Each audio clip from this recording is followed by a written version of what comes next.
Joe, big round of applause. This stuff's riveting. Exciting. How's everybody doing? Everybody saying cool? Yeah. Yeah? All right. All right. I'm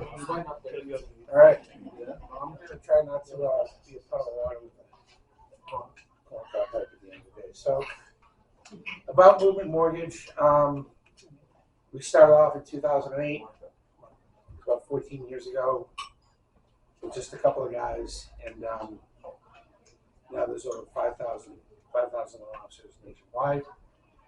We close on average about $3 to $4 billion a month.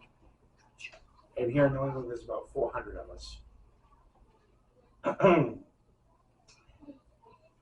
So I've been doing renovating. I've been in the mortgage business since 1998. I fell into it. I was going to Johnson & Wales in Providence. I needed a job as I was a 23-year-old freshman living in the dorms. And I went to Manpower Temp, and they said, "What do you know about mortgages?" I said, "What's a mortgage?" And they put me over at Fleet Mortgage, which at the time was in Seacock. I worked there for a while. I was a mortgage loan processor. I was a copy clerk. I was in charge of funding loans. I was doing wire transfers. I was a processor. And then in 2004, I opened up my own shop with my now ex-wife. That's probably why she's my ex-wife. We didn't survive the crash of 2008 and 2009. It was too much. That was just a really crazy time period to be in the mortgage business, right? So at the time I was a broker, I wasn't sending it to, like right now, I send it to my underwriter. They approve the loan. They send it to my funding department. My funding department funds it. That's how it works. At the time I was a broker, I would send it to ABC lender, XYZ lender, 123 lender, whichever lender happened to have the best product or rate. And I'd send the loan out on a Monday, or Tuesday, find out they closed. I'd say, "Oh shit, where am I going to put this thing now?" I'd send it to this lender and then find out that they closed. Send it to that lender and find out that they closed. So whichever lender I picked was the next one closed. You know? But that's my experience in the business. I went to, at the height of the financial crisis, I needed to find someplace safe. I was just married with 2 kids, and I went to Wells Fargo because I found out that Warren Buffett at the time owned 15% of it. That made me feel pretty confident they weren't going out of business. So that's where I went, and that's where I learned how to do renovation loans. And at the time, Wells was the #1 renovation lender in the country. And to this day, nobody's even come close to the numbers they were putting up. You know, right now, your best renovation lender, because you can go to Google, you can Google 203K summary report, and it'll show you how much each lender is doing in 203Ks. Well, back in the day, we were pumping out about 800 a month.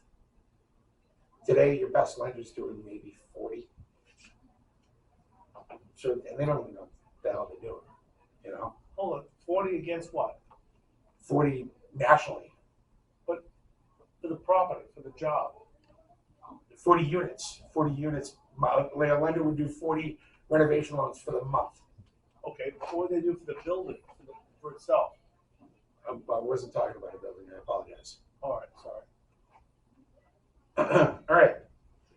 So we got a little bit of before and after picture here. And a lot of times when you're dealing with renovation loans is you're going to see a property that needs a little bit of work. You know, in a competitive market, when everybody's fighting over the same properties, everybody's going turnkey, a lot of times you can differentiate yourself by going after something that nobody wants, right? Something that might need a little bit of work, do a little bit of sweat equity. We've all seen it. It's all over the cable news shows of Property Brothers and Flip This House and That House and Homes on Homes and all the Home and Garden television shows. But it gives you an opportunity to not be part of, you know, the cattle call for that property that's turnkey. There's nothing wrong with it, and everybody's going for it. You know, and you've written your 20th offer, it's not getting accepted, and you wonder why. You know, you have to kind of shift gears, think outside the box, like we do with Ian, and we started looking at mixed-use properties. Nobody knew you could use mixed-use properties with 3.5% down. Even your listing agents oftentimes are not informed of mortgage financing, or if they do, they really only know half the story, if anything at all, because the broker might be, giving them bad old information. So each subdivision, if something has a contract sales price and the total renovation cost of $35,000, total acquisition would be $435,000. If you put down 5%, which you can do conventionally, the loan amount would be $413,250. So, can anybody see that? It's red. I can't. I really can't. I'm not that old, guys. I really. Do you want me to read it off the slide? No, I can read it. But look, am I at fault here? Yes. No, it's pretty tiny. Yes. Okay. It's tinier than. All right. So Joe, if I can ask a quick question. Sure, go ahead. Are you saying, as opposed to going with conventional financing to buy the property, you're gonna do a renovation loan for 400 or 435, that scenario we just got up? Correct. So you're not talking about doing renovations for $400K on top of your mortgage, you're saying buy the house with the renovation loan. Buy the house with a renovation loan, do $35,000 repairs with it. Oh, this is 203K again? Well, we're gonna go over that. There's 3 different products. Actually 5 different products. There's FHA, home sale, and also VA renovation. But these things are getting killed now in this market, you know that, right? I think it depends. I think it depends on the listing agent and the property. In Worcester market, where I'm from, Yep. they're ignored. Sure. I mean, it depends on the listing, You come on the right? 203K or any other weirdo shit, you're gonna get dumped. Yeah. I think on the hot listing, sure. If it's something days on market, 90 No, days. I'm not against the investment aspect. I'm not against the lending aspect. Sure. You come with a, hey, I need a borrow from Bill, Mary, and Bob. You're not going to get it. It's getting better. I agree that Bob may now be allowed. Sure, to you're talking about just a regular listing that's going to go on the market. Which is what's on the market. I'm talking about something that might be sitting for a little while. Yeah, but here in Worcester, right? Why has it been on the market for 90 days? There's no 90 days. 120 days. There's no 150. 90 days in Worcester. That doesn't happen here. Doesn't happen. No, It's going to. hasn't yet. Rates are going up 100 basis points next Thursday. I got you. I agree, but hasn't yet. Okay, it's coming. Which I like that. I do. I agree with you. It's But right now, it's either offer in or offer out. sure. Do you think that? What? The question I had is that do you think that a 203K loan is potentially, Shitty. more- Shitty. It was more- shitty. It's been shitty for 10 years. What I'm asking though is that do you think that it's more probable to be accepted if you're finding some sort of lead or situation that's an off-market No, option? we won't accept it at all because when we hear 203K, we hate those numbers. 203, we hate them. We throw them away.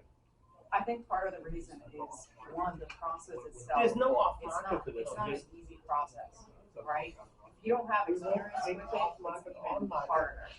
It's not something that's gonna close in 30 days. Yeah. They're not The typical lease is buyers what, either. 60 days? And from my experience, a lot of the agents don't know about the 203K. Hold So on, they don't know again? it's a tool. Sometimes the seller doesn't know it's a tool. You say FHA, some of the sellers are afraid of that. So there's. Well, they just don't know. The sellers don't know. They Yes. don't understand. You are right. Retail customers, you can obscure the FHA, you can obscure the 203K, you can do all that. We represent our buyers and sellers, right, with intelligence, not, Right.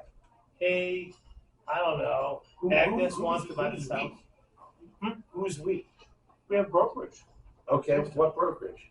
limitless, but we do a lot of brokerage. I'm a lender in this area. I Okay. do a lot of hard money lending. I do a lot of straight lending. Sure. I will not fake it to a buyer because I'm stuck on the lending side. You guys can all get out of the sales side, right? But I'm stuck with the lending part. Okay. So I have to be honest all the way through. And I'm quite clear.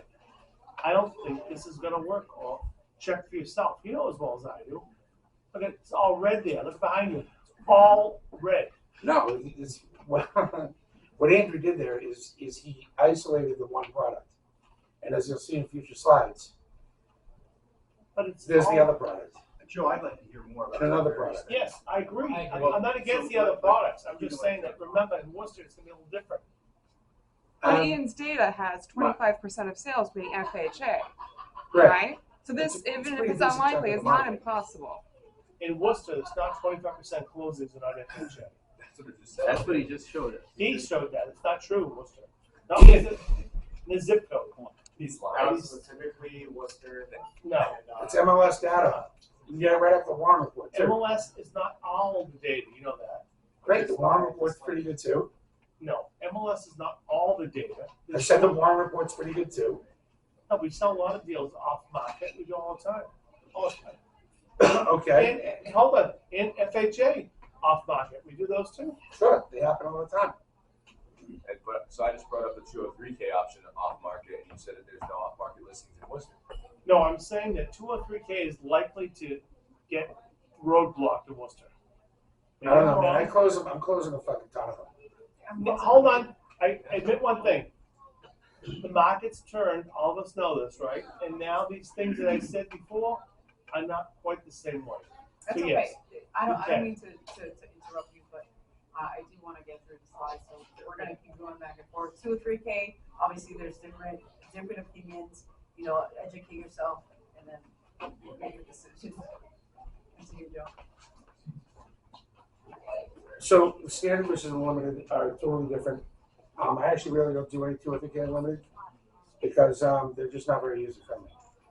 They're more problematic than anything, but the big difference is it's required to do full in some instances. If you do greater than $30,000 in repairs, you're required to get a HUD consultant. If the property needs structural repairs, you're also required to get a HUD consultant. And for any loan, whether it's conventional or FHA or VA, unless you get an appraisal waiver, the appraiser has to go out and he has to inspect the property. And regardless of mortgage product, one thing that they're looking for is 2 years of functionality in all services. So he's looking for 2 years left on the roof. He's looking for 2 years left on the stairs, the railings, the paint, the siding, the windows. And if anything happens to come up that needs work, he's going to mention it. Very few and far between conventionally, rather than FHA, specifically VA. VA, it has to meet VA lending standards. VA is different. VA loan insurance. But there are even listing agents that'll poo-poo VA loans, you know, for our veterans, which is pretty shitty. So what's a HUD consultant? A HUD consultant can take the place of a home inspection, provides a detailed work write-up, which is an estimate. It has 35 different categories in the estimate. The borrower can provide a work write-up to the contractor upon completion, and the HUD consultant's pricing should be based on the current market costs of materials and labor. If the contractor's bid is higher than the cost estimate, the difference must be reconciled. So, basically, Ian, I'm going to use you if you don't mind. So you used Phil, who's a HUD consultant. What was your renovation budget?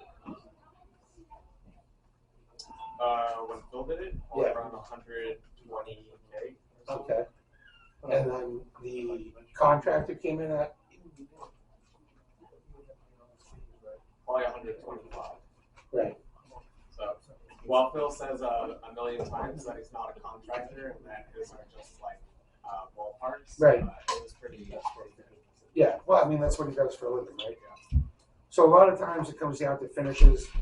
You know, they use a solid wood door versus a hollow door. You know, what kind of appliances are they putting in? What kind of countertops are they doing?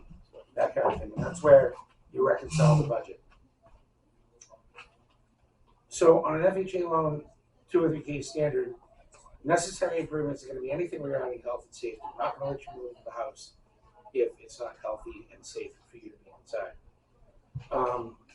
Correcting code violations, correcting structural deficiencies, repairs to meet HUD property compliance, smoke detectors, CO detectors. I just did one in, just did it like 3 years ago. It was in Pepperell. It was an L-shaped, kind of like an L-shaped, but T-shaped commercial building, two brick buildings, two warehouses, and they got it for about $350, the building itself, and the budget for it was $500. It was into it for about $850, and it's probably going to appraise for about 1.4 this week, next week. What does correcting code violations mean? Does that mean an actual violation, or does it mean something that's not up to code? Because a lot of that stuff is grandfathered if and you could leave Knob it. and tube. So there's knob and tube. And it's noticeable, right? And the seller doesn't want to fix it. Another one where we just did was last week was deferred maintenance. You know, the seller was older. They didn't want to do anything to the property. The listing agent was younger and green. They didn't really know what they were doing. And the seller was just grouchy, kind of bossed them around. Yeah, that happens. But yeah, he wasn't gonna do anything, and it wasn't gonna pass FHA, and nobody was gonna buy that thing eventually. So, and that's we ended up still going into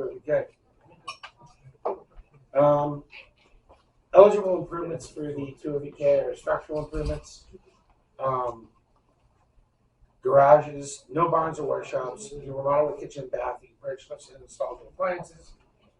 Change to eliminate deterioration or reduce maintenance. Repair swimming pools with no maximum amount. That's actually a new thing. Modernize plumbing, heating, and air conditioning, electrical systems. Install or repair roofing gutters and downspouts. Flooring, tile, carpet, energy conservation improvements. Repair and replacement of landscaping, decks, fence affected by renovation. Improvements for accessibility. Interior and exterior painting.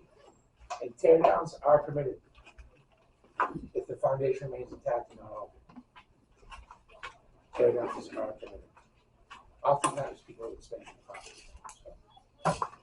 the property. Things you can't do. You can't put a tennis court in. You can't do a gazebo or a downhouse.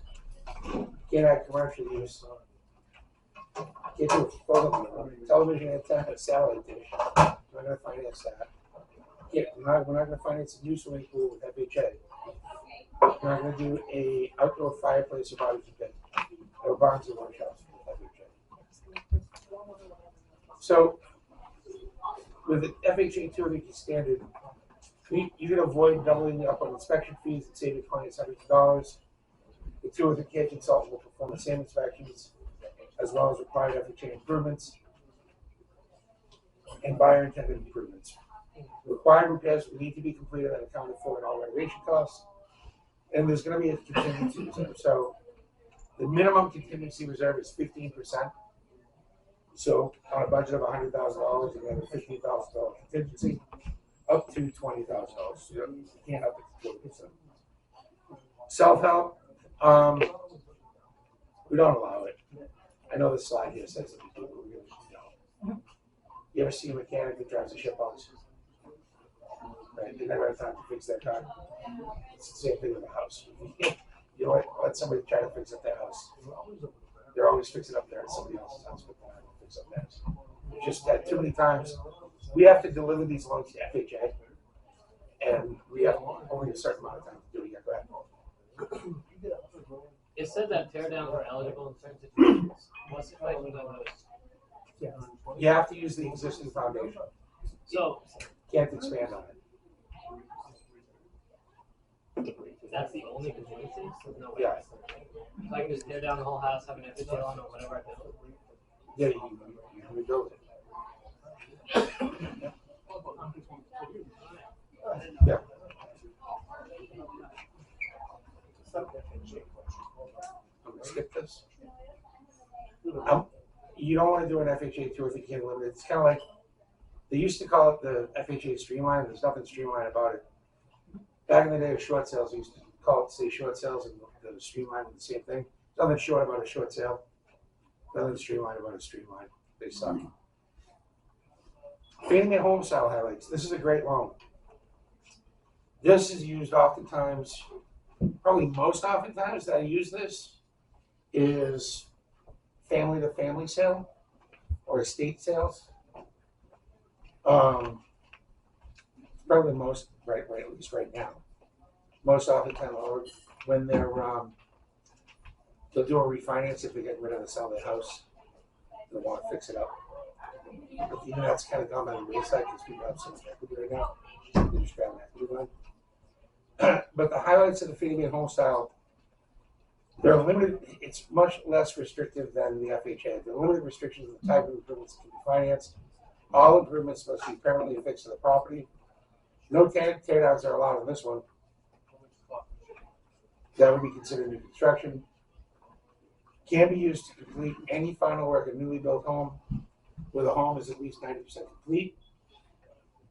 Built-in kitchen appliances are allowed, but must be done in conjunction with a full kitchen remodel.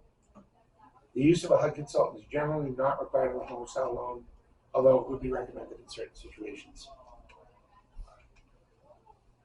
VA renovation loan. This is capped at $50,000 in repairs. All renovations must be complete within 120 days of note date. Contractors must be registered with the VA. No self-help allowed. One property inspection along with one title update. So this is great for wounded warriors who need to make modifications to the property that they're buying, things of that nature. Or maybe not. Maybe just the VA that wants a new kitchen. Current health and safety standards violate VA minimum property requirements. So when you talk about minimum property requirements in VA and FHA, what they're saying is that both of those loans have insurance associated with them. So the VA has what's called a funding fee. FHA has an upfront mortgage insurance premium. For a property to qualify for FHA, it has to qualify for the insurance. It has to be insurable. That's why it has minimum property standards. And it's the same with VA. So the property has to qualify for the VA funding fee, for the VA insurance. So that's why there's a minimum property standard with those two loan products. Changes to improve functionality, modernization, eliminate obsolescence, repairing or installing a new roof, provide structural integrity if the structure is not impacted by the work being performed, repairing or replacing siding guards and downspouts, repair fences, walkways, and driveways, install smoke detectors,